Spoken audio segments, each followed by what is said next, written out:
What's going on? Welcome to the Walk podcast powered by Model Match.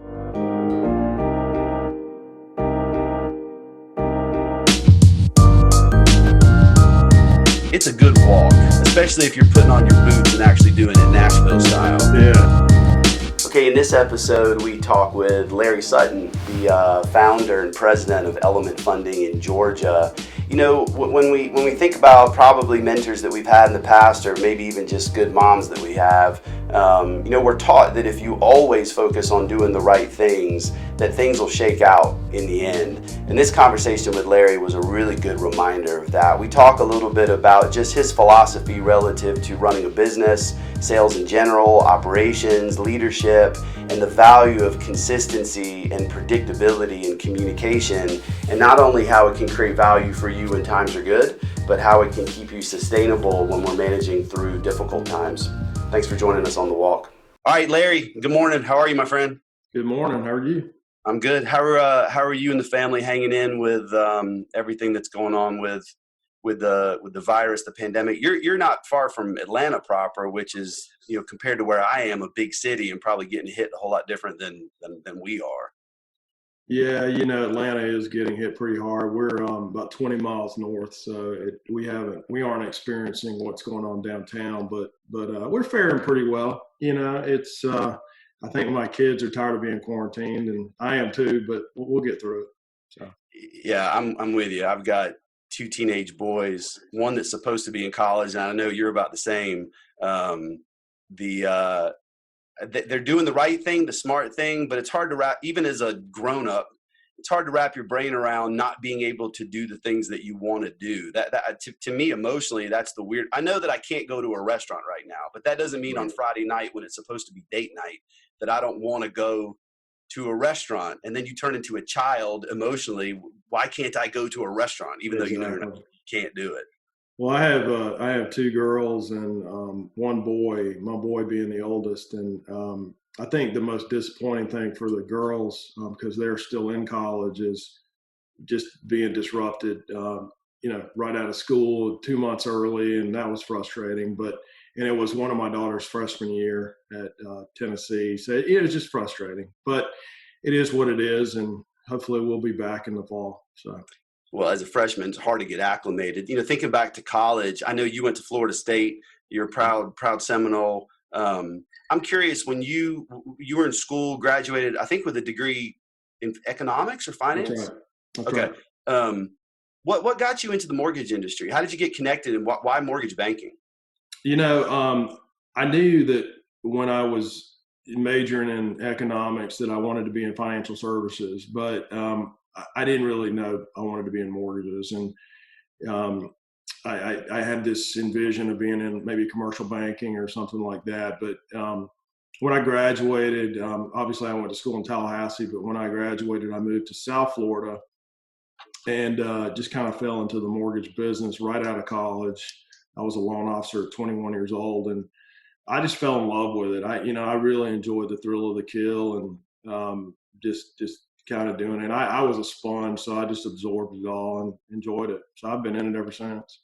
Well, as a leader, I've gotten to know you as a leader. You have what feels to be a real solid mix of not only the sales side. You were talking, you love the thrill of the kill, the sales side, but also operationally, also how to run a business from an economic perspective. Do you think that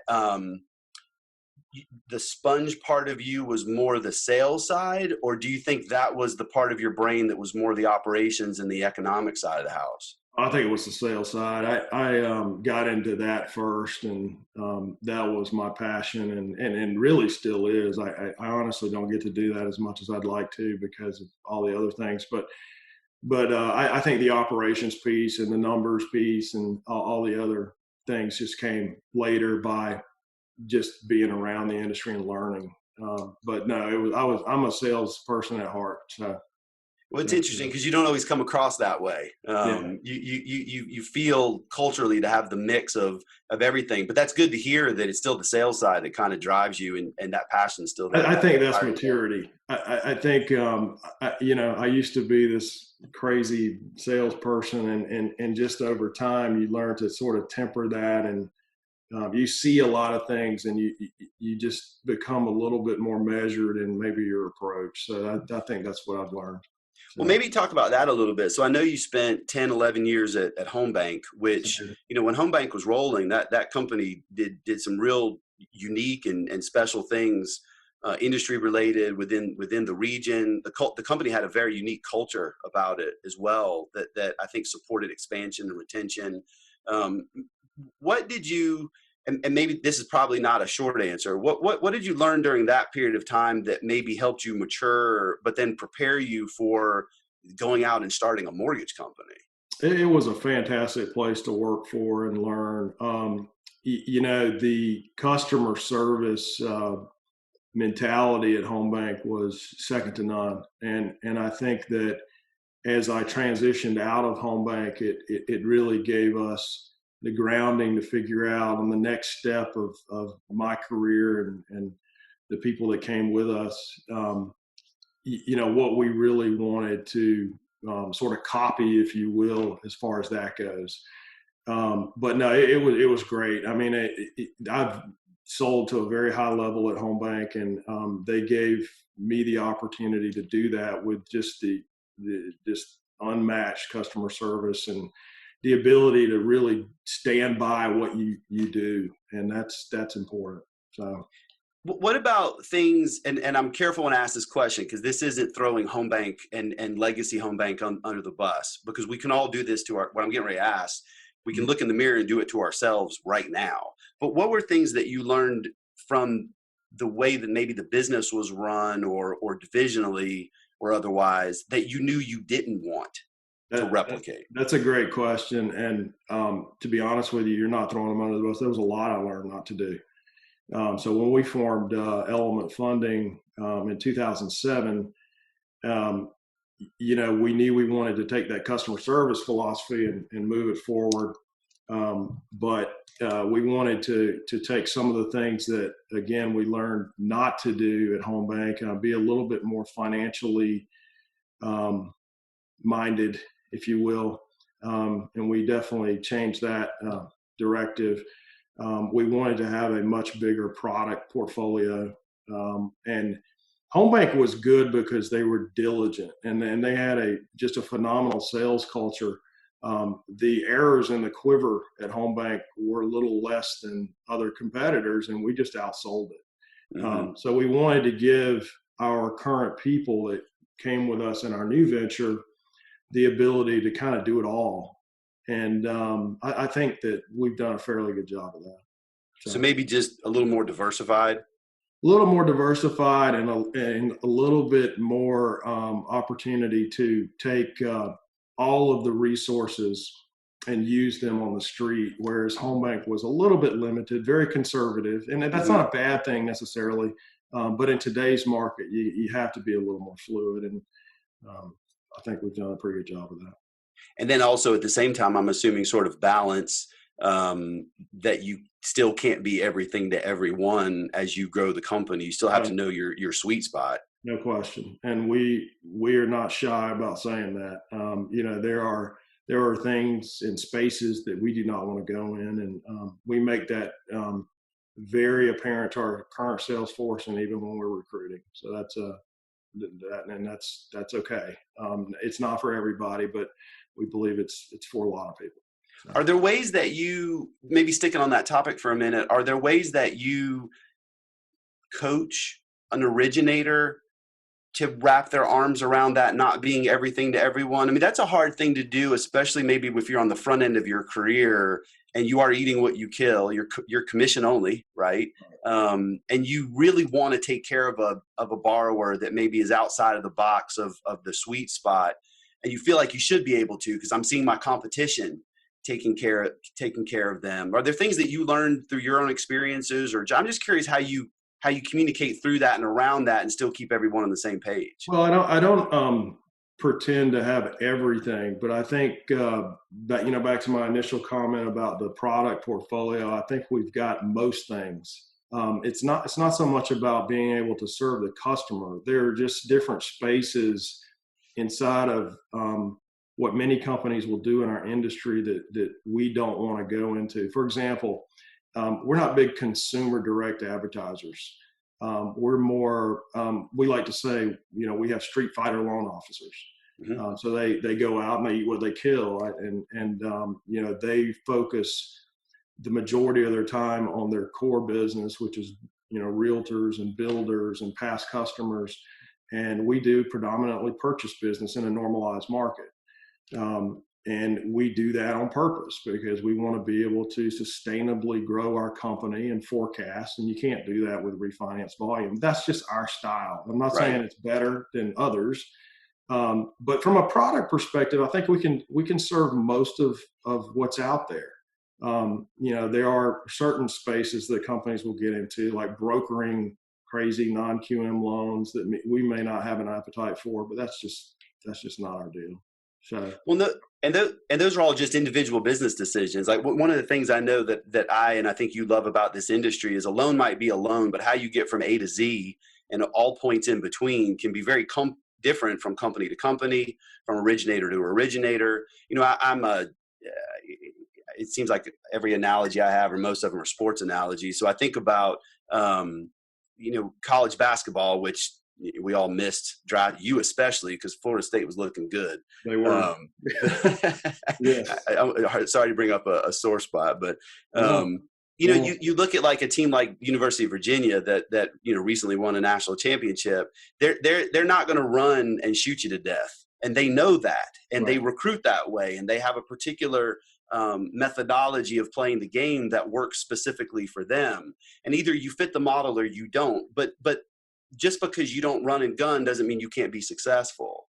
And you're right. And I wake up every morning thinking about one thing, and I don't have a specific. When I say myself and my business partners don't have a specific exit strategy. That being said, we want to stay in business for a long period of time. So we just do not want to play in pardon my words here, we don't want to play in a stupid space. And, if it puts our company or our associates at risk, we just don't want to do it. Right.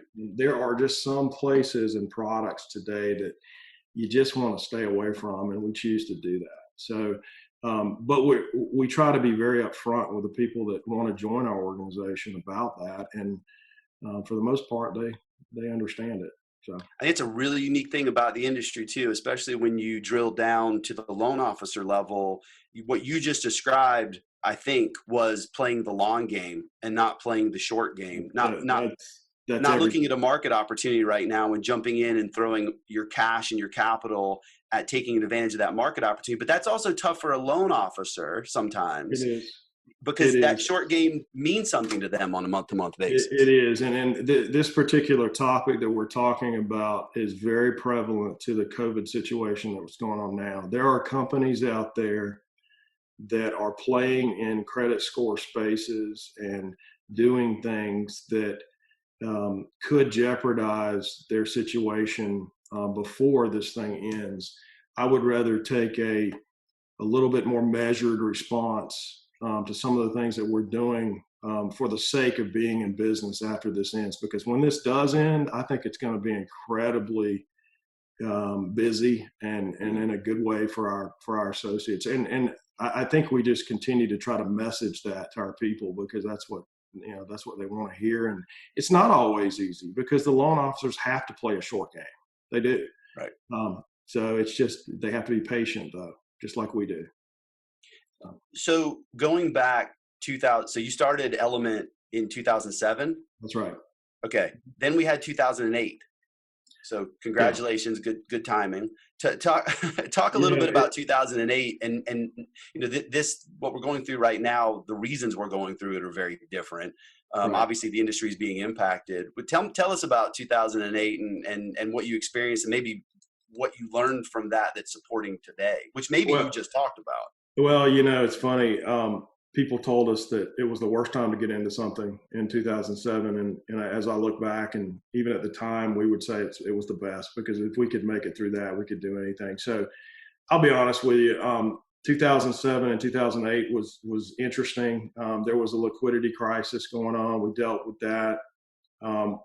We have a phenomenal parent company that had enough foresight to figure that out too. But I don't see this situation quite as traumatic. I hate to say that, because it is traumatic. But what I mean is, to our industry, we will get through this, and I'm glad that the 2007 2008 happened, because it gave some calmness to what's going on now. But no, we came out of after 2008. We came out guns a blazing, and everything happened in a good way. So we grew our organization substantially. So we also believe that's going to happen now. So. I was in a meeting this morning, and it was on a nonprofit that I serve on, and there was a pastor that gave the invocation and got us set up, and he was talking about the value of fear, and he was relating it to Scripture. But whether you relate it to Scripture or not, it was interesting to think about the value of fear, because there is value in fear, and if you handle it the right way, fear relates to being prepared, or at least pushing you to be prepared. We started our business in 2008. And similar advice. I remember we sat down with a mentor that said, you guys are going to be fine, but it's going to hurt for a little bit. Right. But once you get to the other side, the things that you learn, number one, will position you for success for the long term, but you'll learn things that you'll never forget. And so right now, I do have an element of fear, but it's not a negative fear. It's a fear that I think is just helping us stay ahead and be prepared, which sounds like kind of what you just described. After the 2008 calamity, there was a big cleansing in the business as far as the competitors that still remained. It was almost like musical chairs. The same thing's going to happen here. If you play stupid, you could be left without a chair, and I think that that's just not where we want to be. So. I hear you, and the short game, long game analogy, I think, is a good one, because we're also in the midst of not only how this pandemic is impacting liquidity potentially, and we all read the news and see the articles both ways on how that might go, but we're also in still a bit of a refi pop. So at the street level, everybody feels busy and sees the potential of some pretty good paychecks coming forward, which, if you're not careful, take your eye off the ball of the long game. And I know that's something you have to balance at the top of the house. Yeah, and warehouse funding is a finite capacity, and so you've got to figure out how to facilitate these refi customers, and still maintain your long-term strategy as it relates to purchase business. I do think temporarily there's going to be some purchase softening, because we've got, unfortunately, people that are in spaces where they're going to be furloughed or maybe lose jobs or whatever, and that could soften the purchase market. Also, too, with this virus situation, people aren't exactly out looking for houses every day.